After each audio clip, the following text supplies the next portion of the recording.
I had always considered my life fairly ordinary. A steady job, a home I loved, and a partner, Jason, who was everything I thought I needed. He was kind, supportive, and the type of person who made promises that felt like they would last a lifetime. For a while, I believed we were perfect. I'd often tell friends how lucky I was to have someone like him. No relationship is without its ups and downs, but we always work things out, didn't we? But that morning, everything shifted. It was the kind of day when the sun is hidden behind a thick cloud cover, casting a dull light over everything. I was at home, just sipping coffee when there was a knock at the door. It was Jordan, my neighbor from down the hall. He wasn't someone I was particularly close with, but he was always friendly enough when we'd cross paths in the hallways. I wasn't expecting him, but he had this strange look on his face when he showed up. It was more than just concern, it was urgency. "Can we talk?" he asked, his voice lower than usual, almost like he was trying to hide something. I hesitated. I hadn't planned to chat with anyone today, but the unease in his eyes made me step aside and let him in. Once inside, he stood in the living room, shifting uncomfortably. I could tell something was weighing on him. His usual calm demeanor was gone, replaced by a nervous energy. "Alex, I need to tell you something," he said, his voice shaky. "And it's not going to be easy to hear." I couldn't help but frown. There was a tension in his words that made me uneasy. "What's going on, Jordan?" He took a deep breath, then leaned in closer, lowering his voice even further. "It's about Jason." I froze. Jason? My partner? The mention of his name immediately set off alarm bells in my head. My heart rate picked up. "What about him?" I asked, barely able to keep my voice steady. I tried to ignore the dread creeping in, pushing myself to focus on Jordan's words. Jordan hesitated for a moment before speaking again, his gaze shifting as if he was struggling with the weight of what he had to say. "I know you might not want to believe this, but Jason has been seeing someone else. I've seen them together more than once, at the park, around town." The words hit me like a punch to the stomach. My mind couldn't process it right away. I stared at him, searching his face for signs of a joke, but there was none. His expression was serious, filled with guilt and something else, concern. He didn't want to be the one to tell me this, I could tell. But he had anyway. I shook my head, trying to dismiss it. "This doesn't make sense, Jordan. Jason would never." He raised a hand, cutting me off.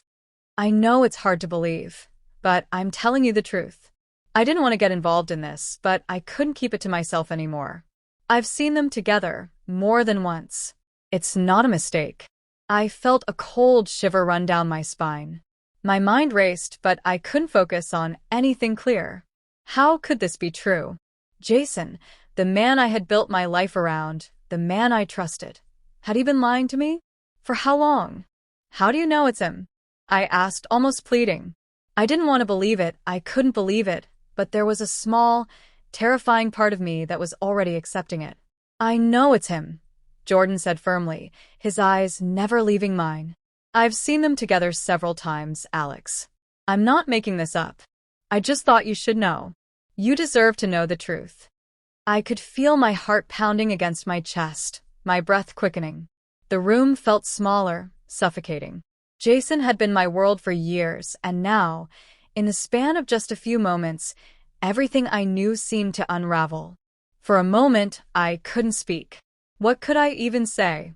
The idea that the person I trusted the most had betrayed me in this way was unfathomable. It was as though the ground beneath me had suddenly given way, and I was falling into a dark pit I couldn't escape. I began, my voice breaking as the words got stuck in my throat. "I need to process this." Jordan gave me a sympathetic look, but nodded.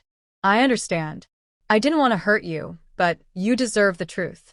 Take your time, but don't ignore what's happening." He turned to leave, and I stood there in the middle of the room, still unable to fully comprehend what he'd just told me.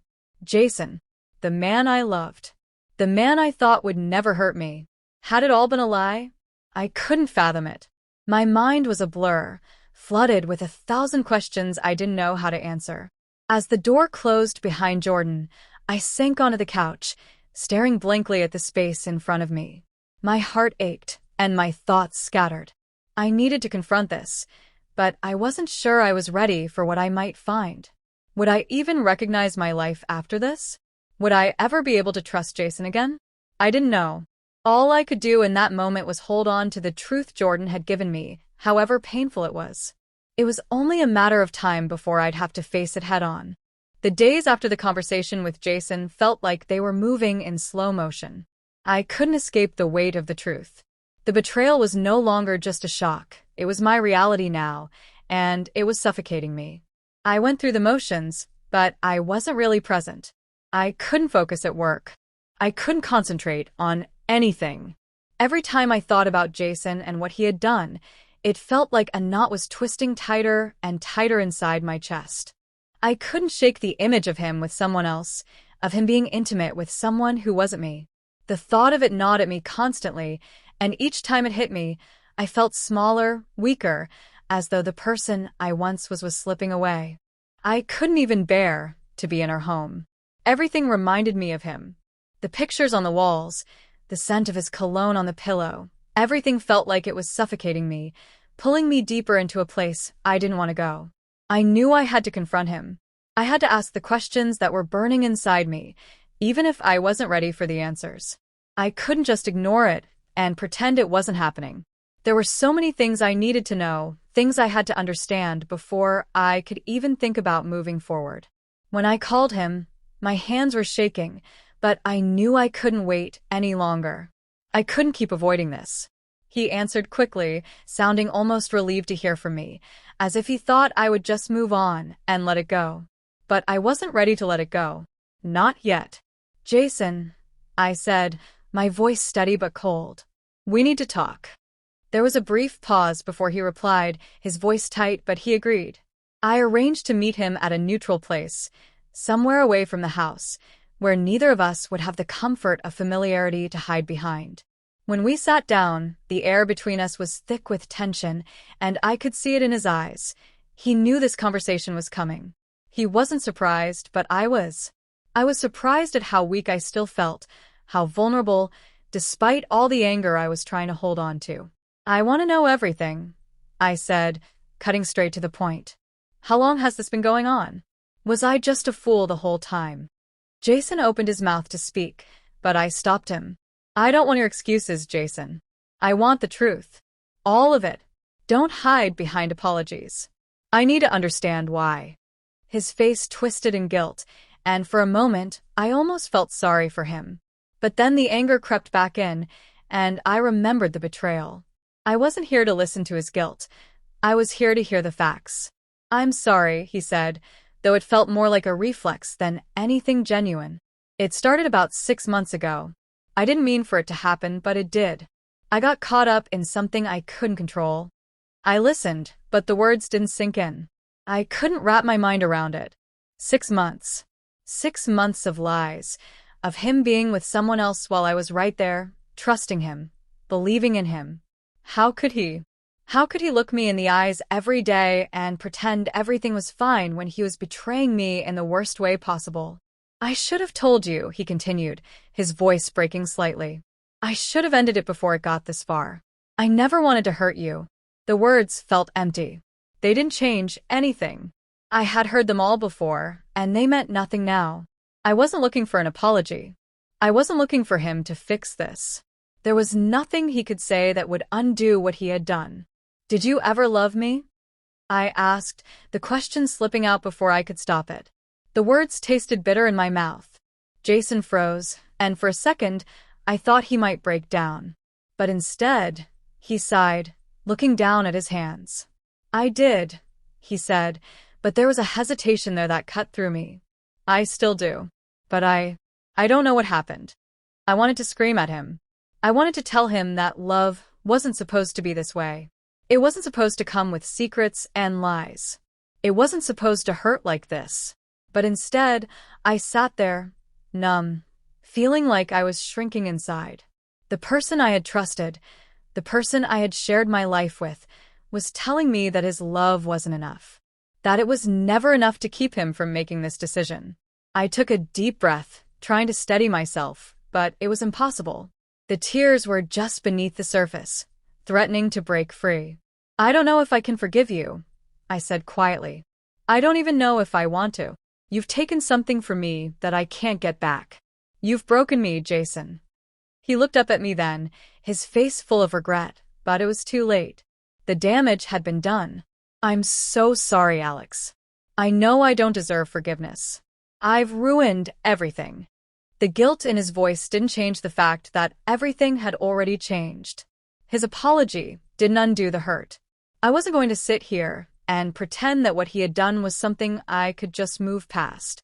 The trust was gone, and without that, there was nothing left to hold on to. I can't do this anymore, I said finally, my voice quiet but resolute. I can't stay in a relationship that's built on lies. I can't stay with someone who doesn't respect me enough to be honest.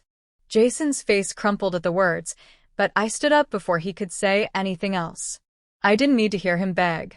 I didn't need to hear any more excuses. The decision had already been made.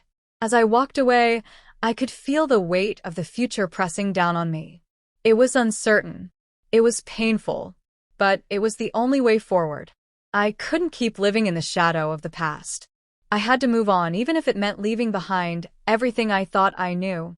The aftermath of everything that happened with Jason hit me harder than I expected.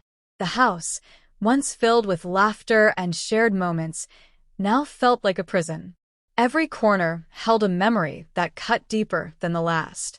I tried to fill the emptiness with distractions, work, errands, even mindless television, but nothing seemed to ease the weight of my thoughts. The anger, the betrayal, the overwhelming sadness, they were always just beneath the surface, waiting for a moment to break free. At first, I thought I could just move on. I thought time would heal the wounds. But the truth was, every time I tried to convince myself it was,